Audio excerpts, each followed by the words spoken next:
நான் இருந்துட்டு என்னடா திடீர்னு கேஷுவலாக பேச ஆரம்பிச்சிட்டாரு. ஒரு வேளை ஏதாவது கட் ஏதாவது பண்ணிட்டாங்களா? நம்ம தான் கவனிக்கலையா? அப்படின்னு. அதுக்கப்புறம் சார் அப்படின்னாரு. பார்த்தா அதுதான் டயலாக். எவ்வளோ இயல்பா பேசினாரு. அதெல்லாம் பயங்கர இன்ஸ்பிரேஷனா இருந்துச்சு. அதுக்கப்புறம் நன்றி சார்.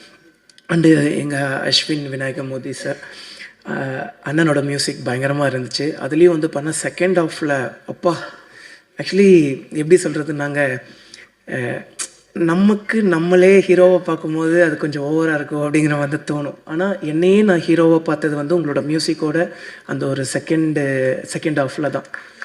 ரொம்ப பயங்கரமாக இருந்துச்சு. ரொம்ப ரொம்ப ரொம்ப நன்றிண்ணே. அண்ட் எல்லாருக்குமே ரொம்ப நன்றி. எங்கள் சாருக்கு வந்து பார்த்துட்டிங்கன்னா நாங்கள் நின்று நிறைய பேசிகிட்டு இருந்தோம். எல்லாருக்குமே ரொம்ப நன்றி. அப்போ அது நீங்கள் இல்லையா? ஆனால் அதே மாதிரி தான் இருக்கீங்க. ஒருவேளை எனக்கு தான் தெரில போல. ரொம்ப சாரி. ஸோ வர 28ஆம் தேதி நம்மளோட ஐபிஎல் இந்தியன் பீனல் லா படம் தேட்டரில் ரிலீஸ் ஆகும். உங்கள் வீட்டு பிள்ளையோட முதல் படம். அதனால் எல்லாருமே ஃபஸ்ட் டே ஃபஸ்ட் ஷோ போய் உங்களோட ஹானஸ்டான ரிவ்யூ கொடுத்துருங்க.